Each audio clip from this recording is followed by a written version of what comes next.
الحمد لله رب العالمين والعاقبة للمتقين والصلاة والسلام على سيد الأنبياء والمرسلين نبينا محمد وعلى آله وصحبه أجمعين أما بعد.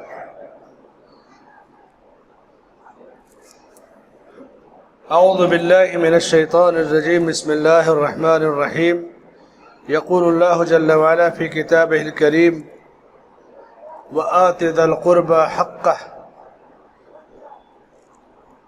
محترم دوستوں اور ساتھیوں، عزیزوں اور بھائیوں، میرے لیے بڑی سعادت کی بات ہے کہ آج 13 نومبر 2022 دھاراوی کی اس مسجد دارالسلام میں آپ سے حقوق العباد کے موضوع پہ گفتگو کروں. اسلامی شریعت کی ایک خوبصورتی ہے کہ سب کے حقوق کو ادا کرتا ہے. ہر حقدار کو اس کا حق دینا یہ اسلامی شریعت کی تعلیم ہے. جو جہاں اور آپ دیکھیے کہ نظام وراثت میں کہیں بھی کوئی وارث ہوتا ہے اس کا حق اس تک پہنچایا جاتا ہے. یہ ہماری بدنصیبی ہے کہ ہم ہندوستان جیسے ملک میں غیر مسلم معاشرے میں رہتے ہیں اور غیر مسلموں میں وراثت کا کوئی تصور نہیں ہے. ان کے ہاں جہیز یا دہیج میں بیٹی کی رخصتی کے وقت جو کچھ دینا چاہیں دے دیتے ہیں، بیٹی جائیداد سے حصہ نہیں پاتی. اور ہندوستان کے مسلمانوں کی بڑی تعداد ساحلی علاقوں کو چھوڑ کر، یعنی کیرلا، بھٹکل، مدراس، گجرات، یہ ساحلی علاقوں کو چھوڑ کر جو ہندوستان کے بیچ میں اور مشرق مغرب یا شمال جنوب میں بسی ہوئی آبادی ہے، ان کا بیشتر حصہ 99% لوگ یہ غیر مسلم سے مسلمان ہوئے ہیں. تو جب اسلام لائے تو اسلام کو تو اپنایا، لیکن شادی بیاہ میں اور دوسرے طور طریقے میں غیر مسلموں کی عادتوں کو بھی انہوں نے قبول کر لیا. اور انہی عادتوں میں سے ہمارے ہاں جو شادی بیاہ کی رسم و رواج ہے یا بیٹیوں کو وراثت سے محروم کر دینا، یہ چیزیں غیر مسلموں سے ہمارے اندر آئی ہوئی ہیں. حقوق کی ادائیگی جس طرح اللہ کا حق ہے اسی طرح بندوں کا بھی ایک دوسرے پر حق ہے. حقوق العباد، چونکہ میں سیدھے موضوع پہ آتا ہوں، حقوق العباد کی مختلف صورتیں ہیں. ہمارا پہلا حق اللہ کے نبی صلی اللہ علیہ وسلم کا ہے. دوسرا حق والدین کا ہے. تیسرا حق اولاد کا ہے. چوتھا حق رشتہ داروں کا ہے. پانچواں حق میاں بیوی کا، یعنی شوہر کا بیوی پر حق، بیوی کا شوہر پر حق ہے. چھٹا حق مسلمانوں کا امیر، خلیفہ یا ولی امر ہو، مسلم حکمراں ہو، اس کا ہے. ساتواں حق پڑوسی کا حق ہے. اور آٹھواں حق عام مسلمانوں کا. اور نوواں حق غیر مسلم جو ہمارے درمیان رہتے ہیں ان کا. انہی موضوعات پر آپ کے سامنے گفتگو ہوگی. سب سے پہلا جو حق ہے ہمارے اوپر وہ اللہ کے رسول صلی اللہ علیہ وسلم کا حق ہے. اہل علم نے لکھا ہے کہ اس زمین پر اللہ نے جو ہم پر سب سے بڑا احسان کیا وہ اللہ کے رسول صلی اللہ علیہ وسلم کو نبی بنا کر مبعوث کیا. یہ سب سے بڑا ہمارے اوپر اللہ کا احسان ہے. کہ کتنا بڑا احسان ہے کہ اللہ نے آخری نبی محمد صلی اللہ علیہ وسلم کو جب بھیجا ہمارے درمیان تو آپ کی بعثت اور آپ کی رسالت ایسے ماحول میں ہوئی جس ماحول میں بیٹیوں کو زندہ قبر میں ڈال دیا، درگور کر دیا جاتا تھا. جس ماحول میں طاقتور کمزور کا حق چھین لیتا طاقت کے بل پر، کسی کی ہمت نہیں کہ طاقتور سے کچھ کہہ سکے. جس ماحول میں شراب پانی کی طرح پی جاتی تھی.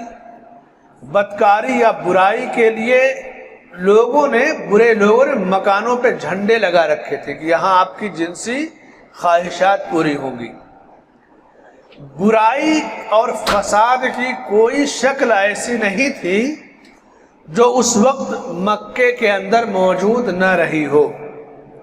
اسی لیے جب ہجرت حبشہ کے بعد صحابہ کا وفد نجاشی کے دربار میں پہنچا، پیچھے سے مشرکین مکہ بھی پہنچے، تو کہا کہ اے بادشاہ، آپ کے ملک میں ہماری رعیت سے کچھ ناسمجھ لوگ چلے آئے، انہیں واپس کر دیجیے. بادشاہ نے نجاشی نے بلایا، اسما نجاشی نے کہ کیا معاملہ ہے؟ تو حضرت جعفر رضی اللہ عنہ نے کہا کہ اے بادشاہ، ہم جاہل تھے، بت پوجتے تھے، مردار کھاتے تھے، بیٹیوں کو زندہ دفن کر دیتے تھے، ہم میں کا طاقتور کمزور کا حق چھین لیا کرتا تھا. اللہ کو ہماری اس حالت پر رحم آیا، اس نے ہمارے درمیان ایک رسول بھیجا. رسول نے کہا کہ تم عبادت صرف اللہ کی کرو، بیٹیوں کو زندہ نہ دفن کرو، اور طاقتور کمزور پہ ظلم نہ کرے. رسول نے ہمیں جینے کا سلیقہ سکھایا، جس پر ہماری قوم نالا ہو گئی اور ہمیں ستانا شروع کیا. پھر ہم آپ کے ملک میں پناہ لینے کے لیے آئے ہوئے ہیں. تو یہ اس وقت نجاشی کے دربار میں پوری تفصیل حضرت جعفر رضی اللہ تعالیٰ عنہ نے جب بیان کی، تب نجاشی کو اطمینان ہوا. تو زمین پر حقوق العباد میں سب سے پہلا حق اللہ کے نبی صلی اللہ علیہ وسلم کا ہوتا ہے. آپ کی شخصیت کو آپ جس بھی حیثیت سے دیکھیں، ایک ماں اگر دیکھتی ہے کہ مجھ پر نبی کا کیا احسان ہے، تو نبی کی حدیث پائے گی کہ اللہ بندے سے اسی وقت تک راضی رہتا ہے جب تک ماں باپ راضی ہوتے ہیں. ماں باپ ناراض ہوئے تو اللہ ناراض ہوتا ہے. ایک بیٹی اگر دیکھنا چاہے کہ مجھ پر نبی کا کیا حق ہے، تو نبی صلی اللہ علیہ وسلم فرماتے ہیں کہ جس کے پاس 3 بیٹیاں ہوں، اس نے ان کی پرورش کی، تربیت کی، تو اس کے لیے جنت ہے. کسی نے کہا کہ اگر 2 بیٹیاں ہوں، کہا اس کے لیے بھی جنت ہے. پھر پوچھا اگر ایک ہی ہو، کہا اس پر بھی جنت ہے. ایک والدین، بیٹی، یا اسی طرح ایک یتیم شخص اگر دیکھے کہ مجھ پر نبی کا کیا احسان ہے، تو نبی نے کہا کہ انا وکافل الیتیم کہاتین، میں اور یتیم کی کفالت کرنے والا، دیکھ ریکھ کرنے والا، جیسے دونوں انگلیاں ایک دوسرے سے ملی ہوئی قریب ہیں، تو جنت میں یتیم کی دیکھ ریکھ کرنے والا میرے پاس ایسے ہی قریب ہوگا. جس بھی پہلو سے آپ نبی کی زندگی کو دیکھیں گے تو اپنے اوپر نبی کا احسان پائیں گے. ایک جانور، پرندہ، وہ بھی نبی کے احسان تلے ہے. نبی نے فرمایا کہ جب تم جانور کو ذبح کرو تو چھری تیز کر لیا کرو، اس کے سامنے چھری نہ تیز کرو. پرندے کے بارے میں کہا کہ پرندے کو نہا رسول اللہ صلی اللہ علیہ وسلم ان یتخذ الروح غرضاً، جیسے پرندے کو پکڑ کر کے کچھ لوگ کہیں باندھ دیتے اور اس کے بعد نشانہ لگاتے تیر کا کہ دیکھو نشانہ صحیح ہے، تو اس سے پرندے کو تکلیف ہوتی. تو آپ نے پرندوں پر بھی احسان کیا، چرندوں پر، انسانوں پر، جناتوں پر. تو پہلا حق ہمارے اوپر اللہ کے نبی صلی اللہ علیہ وسلم کا ہے. یہ حق کیا ہے؟ کیسے ہم اس حق کو ادا کریں گے؟ نمبر 1، نبی پر ایمان لانا، نبی کی سنتوں کی پیروی کرنا، نبی کی سنتوں کو پھیلانا، سماج اور معاشرے سے بدعتوں کو ختم کرنا، کیونکہ بدعتیں اسلام کی صحیح تصویر کو مٹا دیتی ہیں، اور نبی صلی اللہ علیہ وسلم پر ہونے والے حملوں کا دفاع کرنا، اور کثرت سے نبی صلی اللہ علیہ وسلم پہ درود و سلام بھیجنا. یہ اجمالی حقوق ہیں جنہیں ہر آدمی بڑی آسانی سے ادا کر سکتا ہے، اور زندگی کے ہر پہلو میں، ہر معاملے میں آپ نبی صلی اللہ علیہ وسلم کی دی ہوئی رہنمائی کو قبول کریں۔ آپ کو تجارت کرنا ہے، آپ کے نبی نے کیا تعلیم دی ہے؟ رشتہ کرنا ہے، نبی کی کیا تعلیم ہے؟ وراثت تقسیم کرنا ہے، تعلیم نبوی دیکھیے۔ اولاد کی تربیت کیا ہے؟ نبی کی تعلیم دیکھیے۔ یعنی زندگی میں بندوں کے حقوق کو ادا کب اور کیسے کرنا ہے، اس کی پوری تفصیل اللہ کے نبی صلی اللہ علیہ وسلم کی زندگی میں موجود ہے۔ نبی کا حق ادا کرنے کے ساتھ ساتھ، اور یہ سب سے بڑے حق کی ادائیگی ہوگی کہ بندوں کا بھی حق ہم ادا کریں تو سنت کی روشنی میں۔ یہ ہے نبی کا حق۔ انسان پوری زندگی ختم کر دے گا، لیکن اگر وہ چاہے کہ نبی کے احسانوں کا بدلہ دے دے تو یہ نہیں ہو سکتا۔ یعنی ہم اپنی پوری زندگی ختم کر دیں تو نبی کے احسان کا بدلہ ہم نہیں دے سکتے۔ اللہ نے نبی کو بھیج کر اتنا بڑا احسان کیا کہ نبی کی تعلیمات پر چلنے کی وجہ سے ہمیں خاتمہ بالخیر کی وجہ سے جہنم سے آزادی کی بشارت سنائی۔ جو نبی پر ایمان نہ لائے وہ کتنا بڑا بدنصیب ہے۔ تو اللہ کے رسول صلی اللہ علیہ وسلم کی ذات، آپ کی شخصیت، آپ کی سیرت کو عام کیا جائے، بیان کیا جائے، لوگوں میں پھیلایا جائے۔ سیرت پر وقفے وقفے سے روشنی ڈالی جائے، چاہے خطبے میں، چاہے کتابچوں کے ذریعے، بچوں کے اندر، گھروں میں، اسکولوں میں۔ پوری زندگی ہمارے نبی کی سیرت، لقد کان لکم فی رسول اللہ اسوۃ حسنہ، یہ ایسا روشن چراغ ہے کہ جہاں روشنی کم ہوگی وہاں آدمی گڈھے میں گر جائے گا۔ سیرت کی روشنی، سیرت کا نور، یہ ہمیشہ روشن رہنا چاہیے۔ عہد قدیم میں مائیں بچوں کو سیرت طیبہ کی کتابیں پڑھ کر سناتی تھی، صحابیات اور صحابہ کی سیرتیں سناتی تھی۔ کسی ملک میں کلاس میں ٹیچر نے بچوں سے سوال کیا کہ ہر بچے سے کہ ہاتھ اٹھائے اور یہ بتاؤ کہ بڑے ہو کر کیا بننا چاہتے ہو۔ تو جو آج ایک مزاج بنا ہوا ہے بڑے ہو کر ڈاکٹر بن جانا، انجینئر بن جانا، آئی ایس بن جانا، آئی پی ایس بن جانا، یعنی بڑی سے بڑی چیزیں اور بڑے بڑے خواب دیکھتے ہیں۔ ایک بچے نے کہا کہ میں بڑا ہو کر صحابی بننا چاہتا ہوں۔ ظاہر سی بات ہے کہ صحابی اب کوئی نہیں بن پائے گا، نبی سے ایمان کی حالت میں ملنے والا صحابی ہوگا۔ اس کے بعد ٹیچر نے سارے بچوں سے پوچھا تم کیوں ڈاکٹر بننا چاہتے ہو، تم کیوں انجینئر بننا چاہتے ہو، تم کیوں ٹیچر یا فلاں پوسٹ پانا چاہتے ہو؟ سب نے بتایا۔ جس بچے سے پوچھا تم صحابی بننا چاہتے ہو، یہ جذبہ کہاں سے آیا؟ کہا اس لیے کہ جب سے میں نے ہوش سنبھالا، میرے گھر میں میری والدہ مجھے جو تعلیم دیتی ہیں وہ یہی کہ زمین پر نبی کے بعد سب سے افضل نبی کے صحابی تھے، ان سے بہتر کوئی نہیں تھا۔ ان کی زندگی کے واقعات سناتی ہیں، ان کو ہم لوگ پڑھتے سنتے ہیں تو یہ دل میں خواہش ہوئی کہ ہم بھی ایسے ہی بن جائیں۔ بچہ معصوم تھا، اسے نہیں پتا کہ اب کوئی صحابی نہیں بن پائے گا، لیکن یہ گھروں کی تربیت، یہ گھروں کے اندر کے ماحول، یہ گھروں کے اندر کا ماحول ہے جو کلاس کے اندر بولتا ہے، باتیں کرتا ہے۔ تو حقوق العباد میں جتنا زیادہ ہم گہرائی میں جائیں گے سیرت طیبہ کی، اتنا زیادہ ہمیں روشنی ملے گی اور زندگی گزارنے کا سلیقہ ملے گا۔ اللہ کے نبی صلی اللہ علیہ وسلم کے حق کے بعد پہلا حق تو حقوق اللہ ہے، لیکن میرے موضوع حقوق العباد ہے، تو بندوں کے حقوق میں سب سے بڑا حق نبی صلی اللہ علیہ وسلم کا ہے۔ نبی کے حق کے بعد والدین کا حق ہوتا ہے۔ انسان کے ماں باپ کا انسان پر جتنا احسان ہے، اس کے بعد نبی کے بعد اس سے بڑا کسی کا احسان نہیں ہے۔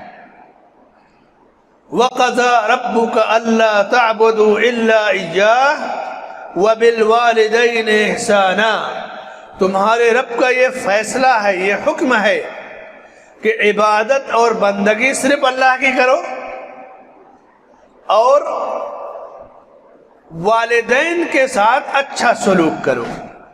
اما یبلغن احدہما الکبر او کلاہما، اگر ان میں سے کوئی ایک یا دونوں بڑھاپے کو پہنچ جائیں، فلا تقل لہما اف ولا تنہرہما، تو تمہیں اف بھی مت کہو، انہیں ڈانٹو جھڑکو مت، اور ان سے بھلی بات کہتے ہوئے کہو رب ارحمہما کما ربیانی صغیرا، اے میرے رب ان پر اسی طرح رحم فرما جس طرح انہوں نے میرے بچپن پر مجھ پر رحم فرمایا۔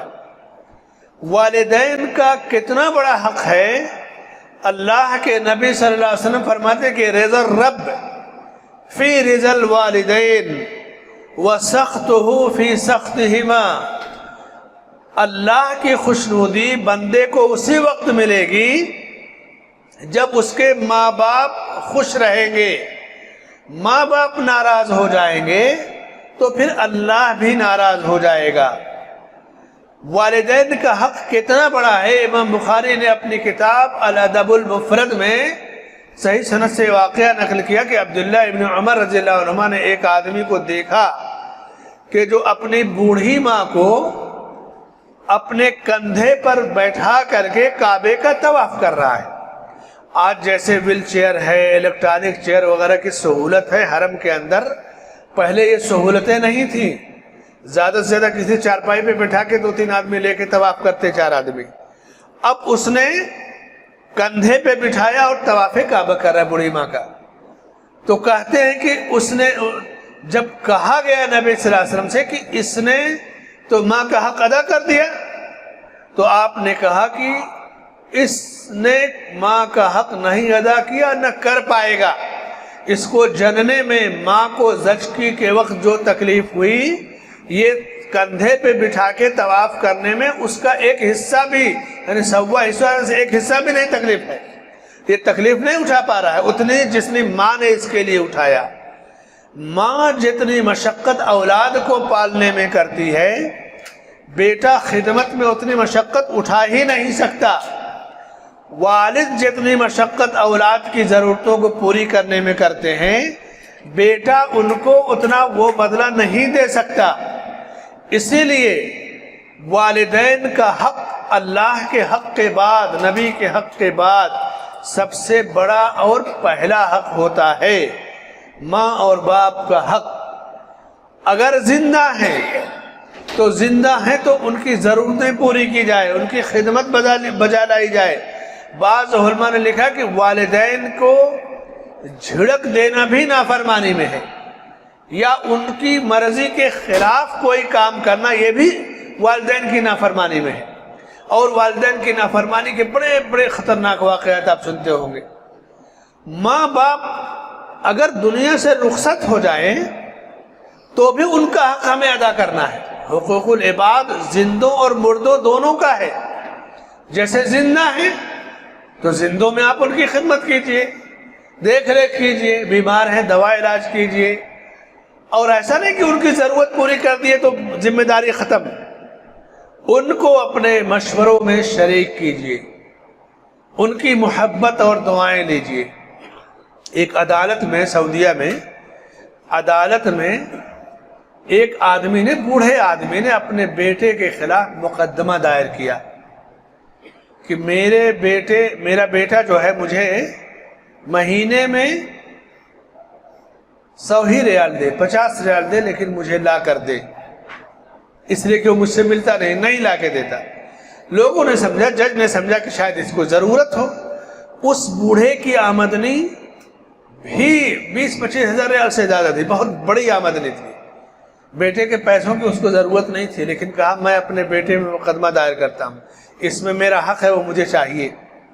عدالت میں بیٹا حاضر ہوا، پوچھا کیا میٹر ہے؟ تو بوڑھے نے کہا کہ یہ ہر مہینہ پیسہ میرے اکاؤنٹ میں ڈال دیتا ہے، اس کی کمی نہیں ہے، لیکن میں اس کا چہرہ دیکھنا چاہتا ہوں، اس کی کامیابی اور خوشی دیکھنا چاہتا ہوں، تو میں چاہتا ہوں کہ یہ مجھ سے آ کر ملے۔ یہ ہر باپ کی تمنا ہوتی۔ صرف اماؤنٹ ٹرانسفر کر دینا یہ کافی نہیں ہوتا ہے۔ دنیا میں 2 لوگ ایسے ہوتے ہیں جو کبھی آپ سے حسد نہیں کریں گے، ورنہ حسد کوئی بھی کسی سے کر سکتا ہے، بھائی، باپ، دوست، ساتھی، حسد سے کوئی خالی نہیں۔ 2 شخصیتیں ایسی ہوتی ہیں کہ آپ جتنی بھی ترقی کریں گے یہ خوش ہوں گے، ترقی آپ کریں گے آپ سے زیادہ ان کو خوشی ہوتی۔ پہلے انسان کے والدین، ایک ماں باپ کو اولاد کی ترقی پر جتنی خوشی ہوتی ہے اولاد کو بھی اتنی خوشی نہیں ہوتی۔ بیٹا ترقی پر ہے، باپ جتنے فخر سے بیان کرتا ہے لوگوں میں، دوستوں میں، بیٹا اس کو نہیں سمجھ سکتا اس احساس کو، اور جتنی بلندی پر بیٹا جائے گا باپ اس کا خوش ہوگا۔ اور دوسرے اساتذہ، استاد، ٹیچر، جس نے آپ کو پڑھایا ہے، جس نے آپ کو بنایا ہے، جب کسی ٹیچر کا اسٹوڈنٹ ترقی کرتا ہے تو اس کا استاد سب سے زیادہ خوش ہوتا ہے، اور ٹیچر اپنے شاگرد سے کبھی حسد نہیں کر سکتا۔ کیوں؟ شاگرد تو اسے ٹیچر کی محنت کا حصہ ہے، اولاد ماں باپ کی خدمت کا حصہ ہے، ماں باپ کی محنت کا حصہ ہے۔ تو دنیا میں انسان کے والدین کا حق اتنا بڑا ہے، چاہے زندہ ہو چاہے مردہ۔ امام بخاری رحمۃ اللہ علیہ نے اس واقعے کو لکھا صحیح ادب المفرد میں اور حدیث کی دوسری کتابوں میں بھی، کہ میت کا درجہ، مردے کا درجہ ایک دن قبر میں بلند کر دیا جاتا ہے۔ وہ پوچھتا ہے کہ میرے رب، آج یہ مجھے نعمت یا ترقی کہاں سے ملی، کس بنیاد پر؟ تو کہا جائے گا کہ ولد استغفر لک، تیرے بیٹے نے تیرے لیے مغفرت کی دعا کی ہے۔ تو اگر ماں باپ موجود نہیں ہیں تو ان کے لیے دعائے مغفرت کرنا، ان کی طرف سے خیر کے اعمال کو انجام دینا، صدقہ جاریہ کا اہتمام کرنا، یہ ان تک اجر اور نیکی کو پہنچانے کا بہترین ذریعہ ہے۔ انسان کی زندگی میں انسان کے ماں باپ کے رخصت ہونے سے جتنا بڑا نقصان ہوتا ہے کہ وہ نقصان زندگی میں کبھی پورا نہیں ہو سکتا۔ ایک ایسی شخصیت کہ اگر وہ رخصت ہو جائے تو وہ خلا، اور وہ نقصان کبھی نہیں پورا ہوتا۔ وہ نقصان کیا ہے؟ دعاؤں کا انقطاع۔ کیونکہ 3 قسم کے لوگ جن کی دعائیں قبول ہوتی ہیں، مسافر کی دعا، مظلوم کی دعا اور والدین کی دعا اولاد کے حق میں۔ آپ کی ماں رخصت ہو گئی یا والد رخصت ہو گئے تو جو دعا باپ بیٹے کو دے گا یا جو دعا ماں بیٹے کو دے گی، وہ دعا قیامت تک کوئی دوسرا نہیں دے سکتا۔ کوئی کتنی بھی بلندی پہ پہنچ جائے، ماں باپ کا درجہ وہ نہیں پائے گا۔ تو والدین یا دونوں میں سے کسی ایک کی وفات کے بعد جو سب سے بڑا خسارہ ہوتا ہے کہ وہ خسارہ کبھی پورا ہو ہی نہیں سکتا، دعاؤں کا انقطاع، ان کی دعاؤں کا سلسلہ ختم ہو گیا۔ اب وہ دعا دوسرا کوئی آپ کو نہیں دے سکتا۔ عام دعائیں مل جائیں گی، وہ تاثیر جو اللہ نے والدین کی دعاؤں میں رکھی، اب وہ تاثیر کسی اور کی دعاؤں میں نہیں آئے گی، کسی اور کی زبان پر نہیں آئے گی۔ تو انسان کی خوش نصیبی اور ضرورت کی چیز جو ہے کہ اپنے والدین کے حقوق کو ادا کرے، اپنے والدین کے ساتھ حسن سلوک کرے، والدین کی خدمت کرے، مشوروں میں جو جہاں تک ضرورت ہے، گنجائش ہے، ان کے تجربوں سے فائدہ اٹھائے، اپنی اولاد کو نصیحت کرے ان کے احترام کے لیے، مرنے کے بعد ان کی قبروں کی زیارت کرے، ان کے حق میں مغفرت کی دعا کرے، ان کی طرف سے صدقہ و خیرات اور اچھے اعمال کا اہتمام کرے۔ یہ دوسرا حق ہے، حقوق والدین۔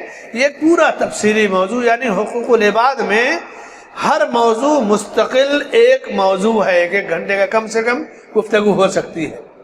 اب تیسرا جو حق ہے حقوق العباد میں اولاد کے حقوق، انسان کے اوپر اس کی اولاد کا حق ہے۔ جیسے اولاد ہوتی ہے تو ہم خوشیاں بانٹتے ہیں، مٹھائیاں تقسیم کرتے ہیں، ایک دوسرے کو مبارکباد دیتے ہیں، لیکن اس کی صحیح تربیت کرنا، صحیح راستہ بتانا، یہ سب سے بڑا حق ہے اولاد کے لیے۔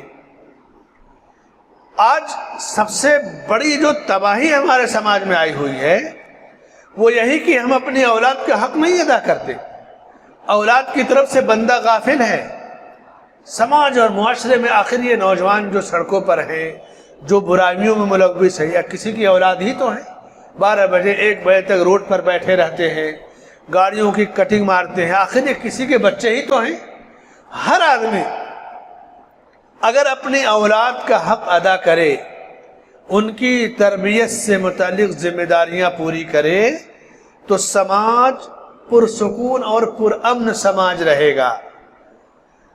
اولاد کی ترقی سے والدین کو جہاں خوشی ہوتی ہے، وہیں اولاد کی بدنامی سے والدین بھی رسوا ہوتے ہیں۔ کسی کی اولاد ناکارہ نکل جائے تو آدمی کہتا نا کہ ایسی اولاد سے بے اولاد ہونا بہتر ہے، لیکن کسی کی اولاد نیک صالح اور نامی گرامی نکل جائے تو باپ کا سینہ فخر سے چوڑا ہو جاتا ہے، کالر ٹائٹ کر کے کہے گا کہ یہ میری اولاد ہے، یہ میرا بیٹا ہے۔ دنیا میں تو یہی کہے گا، لیکن اس سے بڑا جو اس کو تمغہ ملے گا اگر اولاد نیک اور صالح ہے، تو اولاد کو مثلا کسی نے قرآن حفظ کرا دیا تو حافظ قرآن کے والد کو قیامت کے دن تاج پہنایا جائے گا۔ حافظ قرآن سے کہا جائے گا کہ پڑھتے جاؤ اور جنت کی سیڑھیاں طے کرتے جاؤ۔ تو یہ اعزاز تو دنیا میں ہے، اگر حق ادا کریں گے تو دنیا میں بھی ملے گی ترقی، قیامت کے دن کتنا بڑا فائدہ ہوگا۔ تو اولاد کے حقوق، اتقوا اللہ وعدلوا فی اولادکم، اللہ کے نبی صلی اللہ علیہ وسلم فرماتے ہیں کہ تم اللہ سے ڈرو اور اپنی اولاد کے بارے میں عدل و انصاف سے کام لو۔ عدل و انصاف کیا ہے؟ انسان جائیداد میں مال کو دینے میں برابری کرے گا، لیکن اہل علم نے لکھا کہ کسی کا بیٹا مثلا ایک بیٹا 12ویں میں ہے، ایک پرائمری میں ہے، ظاہر سی بات ہے دونوں کا خرچ برابر نہیں ہے۔ یہاں انصاف یہی ہے کہ جو جس درجے میں ہے اسی درجے میں رکھا جائے، ورنہ اگر 12ویں والے کا یا کالج والے کا خرچہ آپ دوسری تیسری کلاس کے بچے کی جیب میں دیں گے تو یہ بگڑ جائے گا۔ تو اس کے ساتھ انصاف یہ ہے کہ یہ جس کا مستحق ہے وہ دیا جائے۔ ہاں جائیداد پراپرٹیاں ہیں تو اس کو تقسیم کرنے میں دینے میں یہ برابری ہے، اس میں ناانصافی نہیں کی جائے گی۔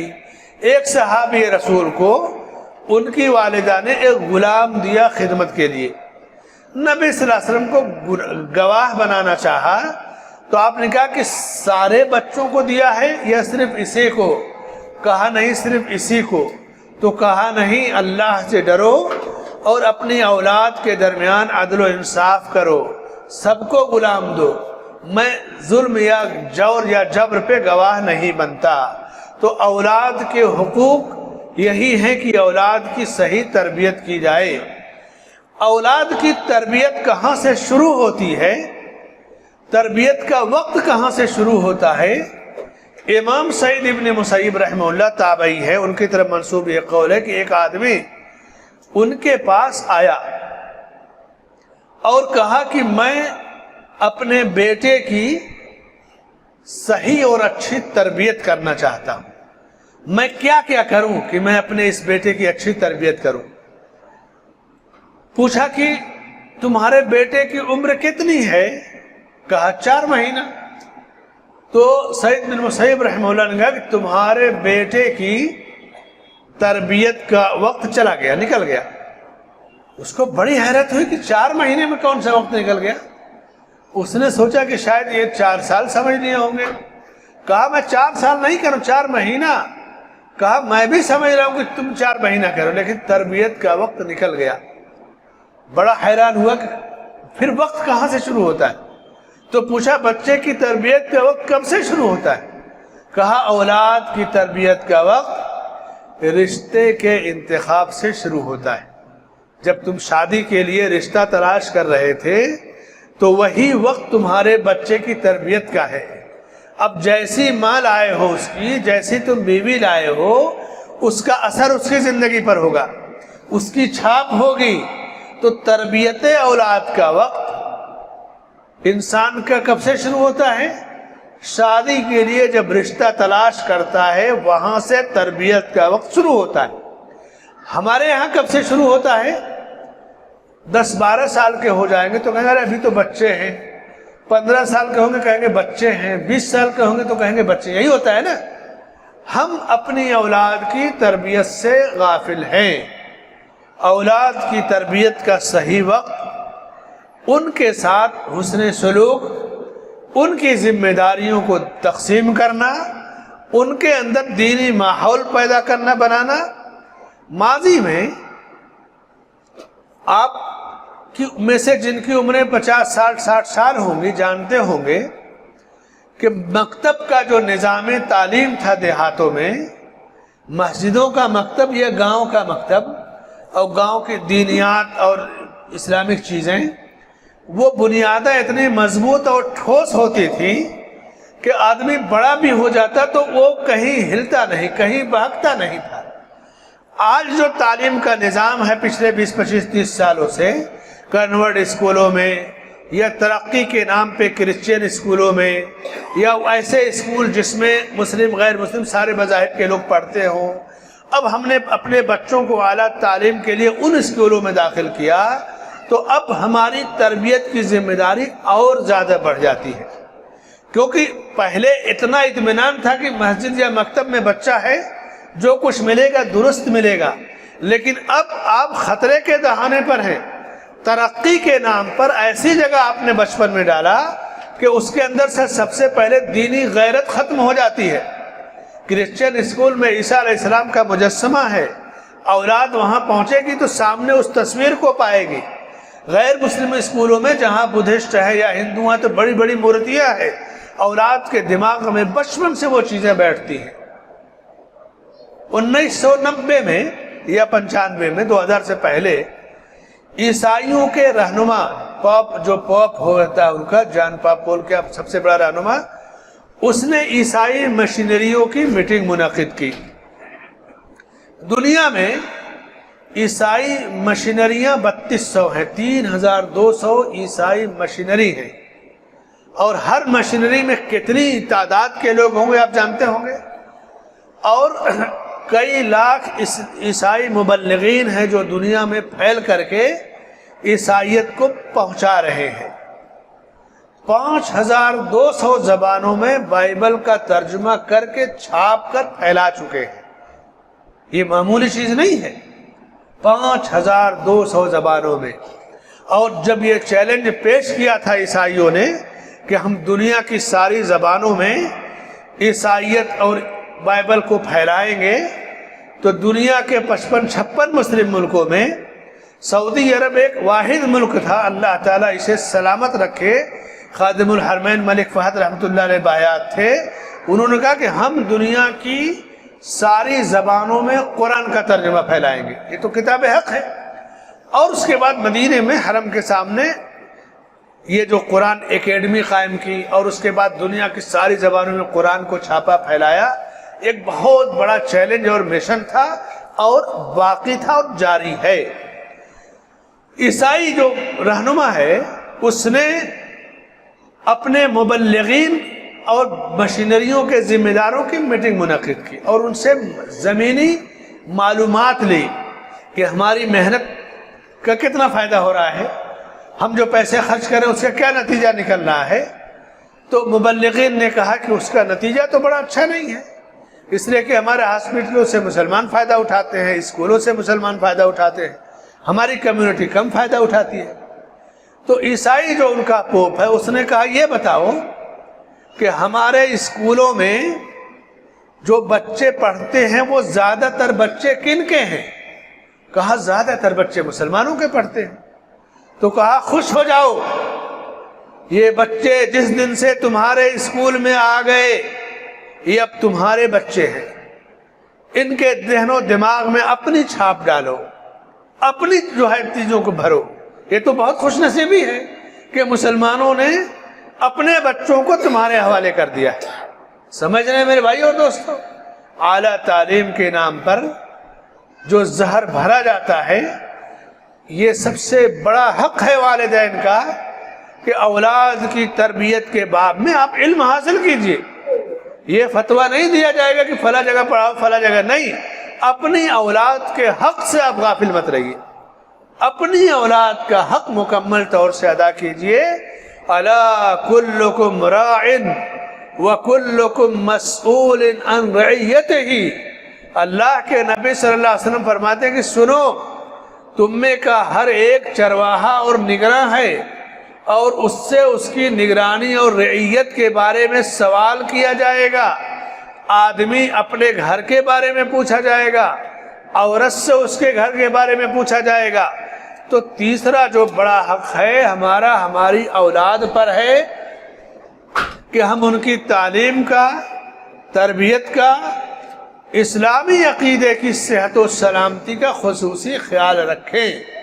اگر یہاں غفلت میں ہم پڑ گئے تو میرے بھائیوں، یہ اولاد قیامت کے دن آپ کا دامن پکڑے گی میدان محشر میں کہ میرے رب یہ میرے والد ہیں، انہوں نے مجھے فلاں اسکول میں داخل کیا تھا، انہوں نے مجھے فلاں جگہ بھیجا تھا، میں تو بے قصور ہوں، مجھے نہیں پتا کہ کہاں جانا ہے کہاں نہیں. تو یہ اولاد آپ کا دامن پکڑے گی. اس لیے حقوق اولاد یہ سب سے بڑا حق ہے کہ بندہ اپنی آل و اولاد کی تربیت سے غافل نہ رہے. بیٹیوں کا حق، بیٹوں کا حق، بیٹیوں کا حق، بیٹیوں کے حقوق کو ادا کیا جائے، ان کی تربیت کا دھیان رکھا جائے. اس کی ذمہ داری ماں اور باپ دونوں کی ہے، ماں اور باپ دونوں کی ہوتی ہے. اس لیے حقوق اولاد میرے بھائیو اتنا نازک اور خطرناک معاملہ اس وقت سماج کا ہے. سب سے سلگتا ہوا موضوع اولاد کی تربیت کا ہے. ایک چیلنج ہمارے سامنے ہے، اور خاص طور سے جو موبائل وغیرہ ہے اور نئی چیزیں جو آ گئیں، کہ آپ کتنی محنت کریں گے. تو سب سے پہلا بڑا حق کہ کبھی اپنی اولاد کے لیے دعائیں کرنا نہ بھولیے. یہ بڑا اور آسان حق ہے، کبھی بھی دعاؤں سے غافل نہ رہیے. ہمارے یہاں ہوتا یہ ہے کہ ماں باپ اولاد سے ناراض ہوں گے تو غصے میں ڈانٹ دیں گے، مائیں ناراض ہوں گی جا تو مر جا، سڑ جا، گل جا، بولتی ہے نا، باپ بھی بولتا ہے. اللہ کے نبی صلی اللہ علیہ وسلم نے اس سے منع کیا ہے. آپ نے فرمایا لا تدعوا علی اولادکم ولا تدعوا علی انفسکم ولا تدعوا علی اموالکم. تم اپنی اولاد کو بد دعا مت دو، اپنے آپ کو بد دعا مت دو، اپنے مالوں کو بد دعا مت دو. اولاد سے آدمی ناراض ہوتا ہے تو ان پہ برا بھلا ان کو کہہ دیتا ہے، لعن طعن کر دیتا ہے. کوئی آدمی ملازم ہے یا کاروباری ہے اور وہاں بہت ٹینشن یا الجھن میں رہتا ہے تو کبھی کبھی کہتا رہے ستیہ ناش ہو ایسے کاروبار کا، بلا وجہ پھنس گیا، ملازمت کو کوسنے لگتا ہے. یا اپنے اوپر کوئی بہت بیمار ہو گیا یا پریشان، یار مر جاتا تو اچھا تھا، چھٹی مل جاتی. نبی صلی اللہ علیہ وسلم نے منع کیا، کہا کہ ایسا مت کرو، اس لیے کہ دن اور رات میں ایک لمحہ ایسا آتا ہے جس میں کوئی بھی دعا کی جائے قبول ہوتی ہے. کہیں ایسا نہ ہو کہ تمہارا یہ جملہ، یہ بات اسی وقت ادا ہو زبان سے جو وقت دعا کی قبولیت کا ہوتا ہے، اور پھر تمہاری اپنی زبان کا نکلا ہوا لفظ تمہاری ہلاکت کا سبب بن جائے، اولاد کی ہلاکت کا سبب بن جائے، کاروبار کی تباہی کا سبب بن جائے. آپ نے منع کیا ہے بد دعائیں دینے سے. اولاد کے حق میں کثرت سے دعائیں کی جائے، ان کو بد دعا نہ دی جائے، ان کی تعلیم اور تربیت کا بہترین انتظام کیا جائے، اور ان کے حقوق ادا کیے جائیں، ان کے درمیان برابری کی جائے، یعنی تقسیم کرنے میں برابری سے کام لیا جائے، ان کے درمیان ناانصافی نہ کی جائے۔ اب ایک چیز ہے جو انسان کے اختیار میں نہیں، جو چیز اختیار میں نہیں اللہ اس کی گرفت نہیں کرے گا۔ مثلا ہر باپ چاہتا ہے کہ میری ساری اولاد ترقی کرے، لیکن کوئی پڑھا کوئی نہیں پڑھا، کوئی آگے گیا کوئی جہاں کا تہاں رہ گیا، سب کے الگ الگ حالات ہوتے ہیں۔ باپ محنت کرے گا اور محنت کے بعد جو نتیجہ سب کو ملے گا وہی ان کی تقدیر ہے، اس میں باپ کا کوئی قصور نہیں ہے، لیکن اپنی جانب سے وہ انصاف کرے گا۔ تو تیسرا حق اولاد کا حق ہے، اور چوتھا حق رشتہ داروں کا حق ہے۔ وَآتِ ذَا الْقُرْبَى حَقَّهُ، اللہ نے فرمایا کہ رشتہ داروں کو ان کا حق ادا کرو۔ رشتہ داروں کا حق کیا ہے؟ ان کے ساتھ تعلقات اچھے قائم رکھے جائیں۔ یہاں تک کہ جب ایک صحابی نے کہا کہ میرے رشتہ دار مجھ سے تعلق کو کاٹتے ہیں، تو آپ نے کہا تم جوڑو ان کے ساتھ، یعنی آپ کسی سے تعلق قائم کرتے ہیں یہ ایک حق ہے، لیکن وہ آپ سے دور بھاگتا ہے پھر بھی آپ قائم کرتے ہیں، تو یہ ہے سل من قطعک، جو تم سے کٹے اس سے جڑو۔ رشتہ داروں کے حقوق عام طور سے جب آدمی ترقی پر ہوتا ہے، مال و دولت اس کے پاس فراوانی ہو گئی، اور رشتہ داروں میں اور اس میں فرق ہو گیا، یعنی درجے کا فرق، امیری غریبی کا، تو آدمی جب اوپر جاتا ہے تو اس کے دائیں بائیں لگو بجھو سب گھیر لیتے ہیں، اور وہ اپنے رشتہ داروں سے غافل ہو جاتا ہے۔ اور جب زوال آتا ہے، کاروبار تباہ ہوا، تو دوست جو ہوتے ہیں کھانے پینے والے بھاگ گئے، اب رشتہ دار اس کو نظر آئیں گے۔ رشتہ داروں کے ساتھ حسن سلوک کرنا، مثلا باپ کے بھائی چچا، ماں کی بہن خالہ، یہ سگے رشتہ دار ہیں۔ اس کے بعد بھائی بہن ماموں پھوپھی، یعنی قریبی رشتہ دار، اور پھر جہاں تک ہو سکے آپ ان کے ساتھ اچھا سلوک کریں، ان کے حق کو ادا کریں، ان کے ساتھ اچھی طرح پیش آئیں، ان کی دعائیں لیں، آپ اپنے تعلقات سے ان کو فائدہ پہنچائیں۔ وہ کیسے؟ آپ اگر ملازم ہیں، کسی جگہ آپ کے رشتہ دار کی کوئی سیٹنگ ہو سکتی ہے، اس کو سیٹ کر دیں۔ آپ اگر کسی سرکاری پوسٹ پر ہیں یا کسی تعلقات میں پاورفل ہیں، کسی کا کام پھنسا ہوا ہے آپ نکال سکتے ہیں، آسانی سے اس کو کر دیجیے۔ فائدہ پہنچانے کی مختلف شکلیں ہیں، کبھی آدمی اپنے اختیارات کا استعمال کرتا ہے، کبھی پیسوں کا کرتا ہے، کبھی وقت کا استعمال کرتا ہے۔ کسی کے پاس آدمی نہیں ہے، ہاسپٹل میں کوئی ایڈمٹ ہے، آپ اس کے لیے کھڑے ہو جائیں۔ رشتہ داروں کے ساتھ حسن سلوک کی بہت ساری صورتیں موجود ہیں۔ رشتے ناطے کو توڑنے والا یہ روزی سے محروم ہو جاتا ہے، اسی لیے رزق کے اضافے کا ایک سبب صلہ رحمی ہے۔ رشتہ داروں کے ساتھ اچھا سلوک کرنا، صلہ رحمی سے روزی بڑھا دی جاتی ہے۔ تو رشتہ داروں کے حقوق کو ادا کرنا، وَآتِ ذَا الْقُرْبَى حَقَّهُ وَالْيَتَامَى وَالْمَسَاكِينَ، مسکینوں کا حق، یتیموں کا حق، رشتہ داروں کا حق۔ آپ یہاں سے گاؤں جائیں تو رشتہ داروں کے ساتھ ملنا، اپنی دعوتوں میں ان کو شریک کرنا، ان کو دعوتوں میں ان کے یہاں شریک ہونا، میت میں بلانا یا جانا، یعنی دکھ اور سکھ، خوشی اور غم میں شریک ہونا، اور اس طرح سے اس طرح رہے کہ آپ ان سے اپنے آپ کو الگ نہ محسوس کرنے پائیں۔ میاں بیوی کے حقوق، اب پانچواں حق حقوق العباد میں شوہر کا بیوی پر، بیوی کا شوہر پر۔ ایسا نہیں کہ صرف بیوی کا حق ہے۔ اللہ کے نبی صلی اللہ علیہ وسلم سے پوچھا گیا کہ ہم میں سے ہماری بیویوں کا کیا حق ہے؟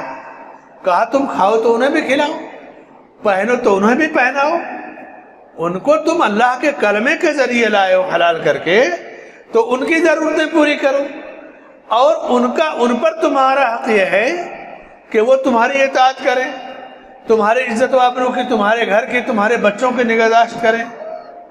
بیوی کا شوہر پر اور شوہر کا بیوی پر، دونوں ایک دوسرے کے حقوق جب ادا کریں گے تو زندگی خوشگوار گزرے گی۔